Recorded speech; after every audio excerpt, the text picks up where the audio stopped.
ce qu'il dit dans Exode 30, verset 22 à 30. Le premier point pour manifester cette onction Misha, il dit quoi? Prends des meilleurs aromates. Alléluia.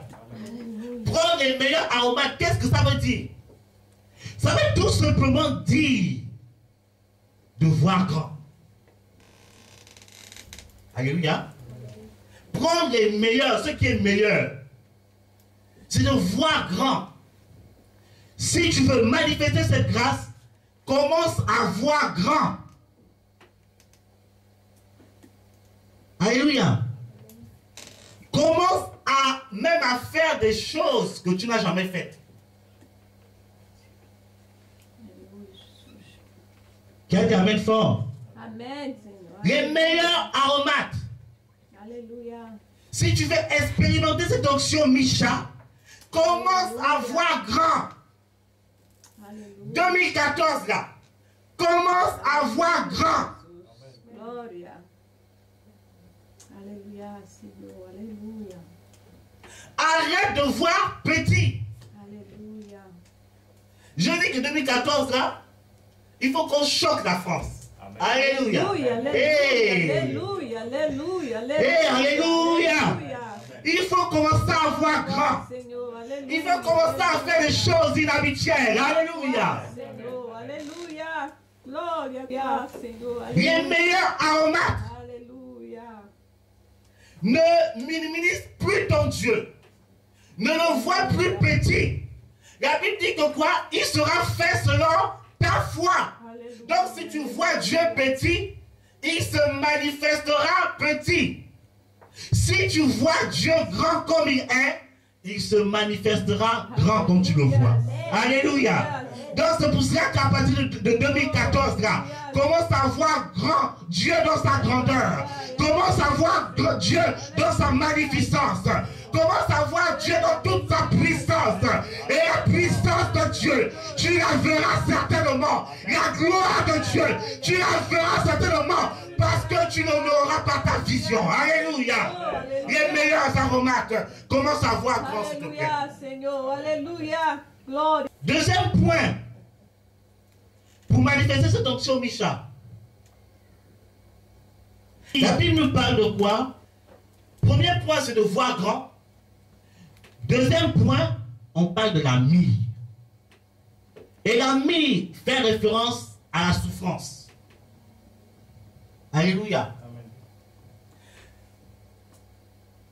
Tu ne peux pas voir manifester la puissance de Dieu sans accepter de souffrir pour Dieu. Alléluia. Amen. Quel type de souffrance? La souffrance concernant l'obéissance à Dieu.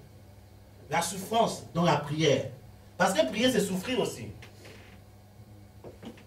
La souffrance en cherchant la face de Dieu. La souffrance par les persécutions. Amen.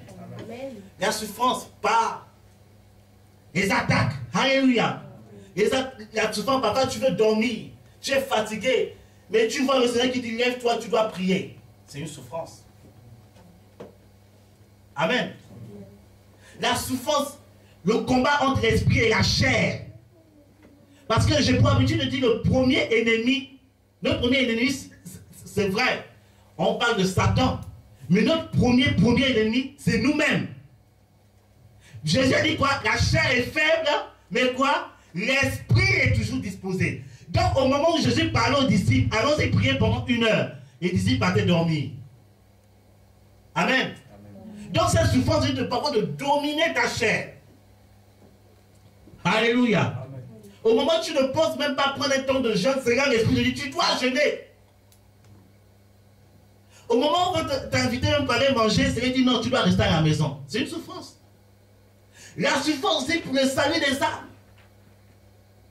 Amen. Amen. Pleurer pour que les âmes soient sauvées. Quel dit amen fort ce soir? Amen. La myrrhe, ça parle de souffrir avec Dieu. Le troisième point, il dit quoi? De prendre quel aromatique? Cinnamome. Cinnamome qui veut dire, qui signifie en hébreu se dresser. Amen. Qui veut dire se dresser? Parce que si tu veux manifester cela après l'avoir souffert, il faut te dresser. En fait, il faut être ferme. Amen. Amen. Il faut être catégorique par rapport aux choses de Dieu, par rapport à ta discipline avec Dieu, par rapport à ta consécration. Il faut être catégorique, il faut être ferme par rapport à la vision que Dieu te donne. Il faut être ferme. Alléluia. Fermeté est primordiale. Beaucoup de nous, en tant qu'enfants de Dieu, nous ne sommes plus fermes. Le moindre petit vent, la moindre petite tempête, nous baissons les bras, nous nous relâchons. La Bible dit dans le livre de Jacques que une personne qui veut avoir la sagesse, qui demande à Dieu sans douter. Si la personne doute, il est comme un navire qui est transporté par les vents et que cette personne n'espère même pas recevoir quelque chose de la part de Dieu. En fait, c'est une personne irrésolue. Quand tu veux que Dieu t'utilise dans l'onction, il ne faut pas être irrésolu, il faut être ferme dans tes convictions. Amen. Si tu es irrésolu, Dieu ne peut pas aller loin avec toi. Quatrième point. Il parle du roseau. C'est vrai que roseau, on a toujours enseigné le mauvais côté du roseau. Mais le roseau aussi a un bon côté. Dans cet aspect-là. Le mauvais côté du roseau, ça parle de... Tu es irrésolu, tu es comme Simon, Pierre, tout ça là. Mais le bon côté du roseau, ça parle en fait, tu es dirigé par le Saint-Esprit. Amen. Quand le vent souffle, le roseau suit la direction du vent. Quand le vent va la suite. Donc ça parle de la direction du Saint-Esprit. Si tu veux vraiment entrer dans cette dimension d'onction-là, il faut te laisser diriger par le Saint-Esprit. Être sensible à la direction divine. Alléluia. Si le Saint-Esprit te dit à gauche, c'est à gauche. Si le Saint-Esprit te dit va en Afghanistan, va en Afghanistan. Alléluia. Le cinquième point, il parle de la casse.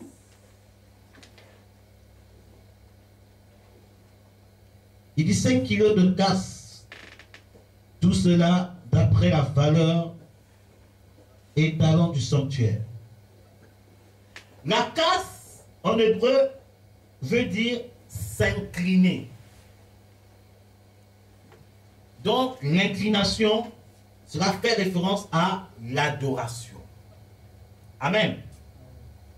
La Bible dit que le Père cherche ceux qui l'adorent en esprit et en vérité. Tu dois être un adorateur. Tu dois être une personne soumise vraiment au Saint-Esprit. Bien-aimé, il y a parfois Dieu amène des temps bizarres dans ta vie. C'est pour éprouver ton cœur. Si tu l'aimes, tu l'as dit une fois, Seigneur, je t'aime, tu es tout pour moi. Il dit, ok, le seul moyen de voir si tu m'aimes et je suis tout pour toi, j'amène une situation bizarre et je t'observe. Qui a dit Amen fort cet après-midi? Souvenez-vous de Job. Job était entre griffes, je ne veux pas dire entre griffes, il aimait vraiment le Seigneur. Il a certainement dit des paroles d'amour au Seigneur. Et lorsque le Seigneur voulait éprouver le cœur de Job, il a envoyé Satan, il dit va un peu, va, c'est mon serviteur.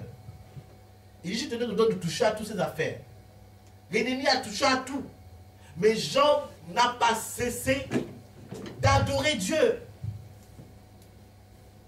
Amen, amen. Après l'adoration, c'est pas que quand une chose bizarre arrive, Seigneur, tu m'as abandonné, Seigneur, tu m'as laissé, Seigneur, oh, tu ne m'aimes pas, oh Seigneur, je suis seul, oh Seigneur. Non, tu n'es pas adorateur. Alléluia. Tu es en train de te lamenter. Et la lamentation, c'est le langage de l'enfer. Mais si tu es du ciel, tu dois l'adorer. Alléluia. C'est en enfer que les gens se lamentent. C'est en enfer que les gens pleurent. Et tu n'es pas citoyen de l'enfer. Tu es citoyen du royaume de Dieu. Et dans le royaume de Dieu, il y a l'adoration, la célébration et la louange à Dieu. Alléluia. Donc, quelles que soient les situations que tu traverses, quelles que soient les difficultés que tu traverses, adore Dieu, parce que Dieu veut t'introduire dans l'onction Micha, parce qu'il y a quelque chose de nouveau qui arrive, parce qu'il y a une nouvelle gloire qui arrive, il y a une nouvelle dimension qui arrive. Adore-le tout simplement, et tu seras surpris de ce que Dieu va faire avec toi. Tu seras surpris de la grâce que Dieu va manifester dans ta vie. Adore ton Dieu tout simplement. Ne baisse pas les bras. Ne te lamente pas. Célèbre ton Dieu. Célèbre ton Dieu, s'il te plaît. Continue à le servir. Alléluia. L'adoration. Pendant que Daniel était à la fosse au lion, il n'a pas dit Seigneur tu m'as abandonné. Il a dit Seigneur je continue à t'adorer, à tel point que les lions ils n'ont pas vu Daniel, ils ont vu le lion de la tribu de Juda, ils ont vu le Créateur rentrer dans la fosse de lion. Ce n'est pas Daniel qu'ils ont vu, parce que Daniel a adoré le Seigneur. Alléluia, Seigneur, alléluia, alléluia. Tu as dit que tu l'aimes. Oh, alléluia. La moindre petite tempête, tu pleures déjà. La moindre petite tempête, tu commences à planifier déjà ta fuite. La moindre petite tempête, tu commences déjà à penser, dans le monde c'était mieux. Alléluia, alléluia. Tu ne l'aimes pas. Oh, gloria. Dieu veut t'apprendre à l'adorer. C'est dans les temps compliqués que tu deviens adorateur de l'Éternel. Ce n'est pas dans les temps de réjouissance. Dieu veut faire de toi un adorateur. Mais l'adoration, ça s'apprend dans la souffrance. L'adoration, ça s'apprend dans les combats. Alléluia. Il parle de l'huile d'olive. Amen. L'huile d'olive, Jésus aimait, pour aller prier, il partait au mont des oliviers. Et c'est les fruits des oliviers qu'on fait l'huile d'olive. Donc, l'huile d'olive parle de la présence de Dieu. Amen. Ça parle de la prière, de rechercher la face de Dieu, de te consacrer dans la prière, de vie de prière. La Bible dit que dans Actes chapitre 10, que Corneille, qui était païen, qui cherchait Dieu, il priait continuellement. Et Dieu s'est révélé à lui. Donc ça parle de prier continuellement, que tu dois avoir des heures de rencontre avec Dieu. On sait qu'à telle heure, là, ça c'est l'heure de prière de telle sœur. À telle heure, il ne faut pas l'appeler parce que cette personne est en train de prier. Amen. Être dans la présence de Dieu. Alléluia. C'est important. Échanger avec Dieu. 2 Corinthiens 13 nous dit que la communion du Saint-Esprit soit notre partage. Amen. Il faut aimer communier. J'ai l'habitude de dire que la prière, ce n'est pas bavarder. La prière, c'est échanger avec Dieu. Tu parles avec lui, il te répond. C'est ça la prière. Si tu as bavardé, et Dieu ne t'a pas répondu, tu n'as pas prié. Tu l'as juste informé. Il n'y a pas eu échange. Amen. La présence de Dieu est importante. Les temps deviendront de plus en plus difficiles. La Bible nous enseigne. Mais seule la présence de Dieu nous gardera de ces difficultés-là. Alléluia. Seule la présence de Dieu va nous garder de cela. Bien-aimé, la prière. Il faut aimer la prière. Il faut aimer chercher la face de Dieu.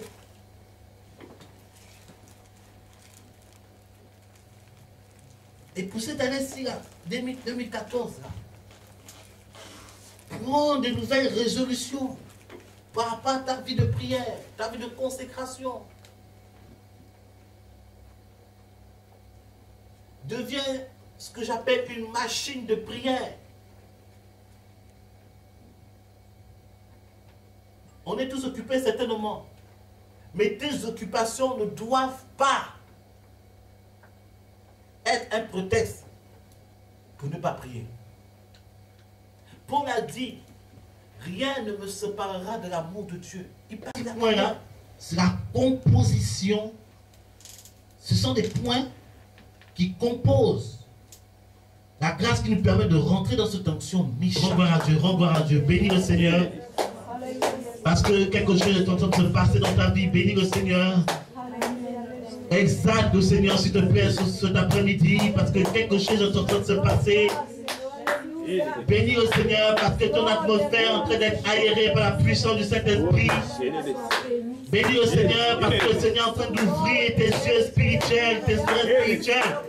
Bénis le Seigneur, parce qu'il est en train d'être introduit dans une autre dimension. Bénis le Seigneur, parce qu'il fait de toi un adorateur, une adoratrice. Bénis le Seigneur cet après-midi. Bénis-le, exalte-le, glorifie-le. Au nom de Jésus-Christ de Nazareth. Parce que quelque chose de beau est en train de se passer dans ta vie. Quelque chose de beau est en train de se passer dans ta vie.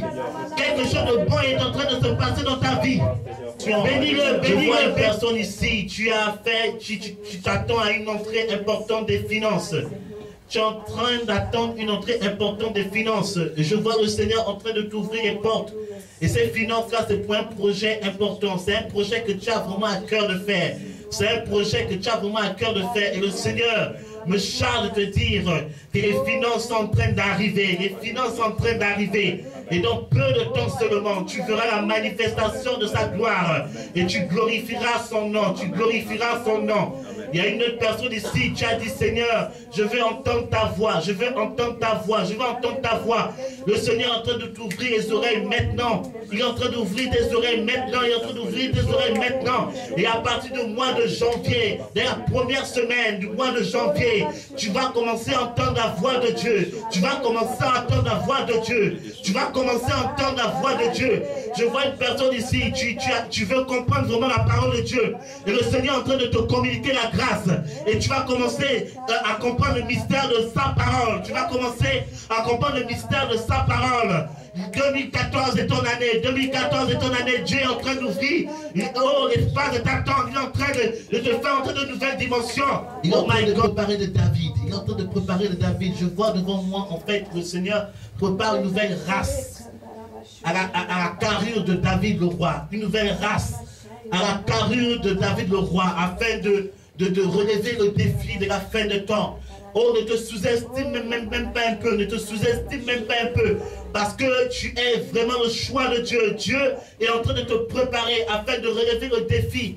Oh my God, my God. Les défis que tes pères n'ont pas pu relever, tu vas le relever. Les défis que tes pères n'ont pas pu le relever, tu vas le relever. Dieu va faire des choses extraordinaires dans ta vie. Il prépare une nouvelle race, une race à la carrure de David. Let it rain.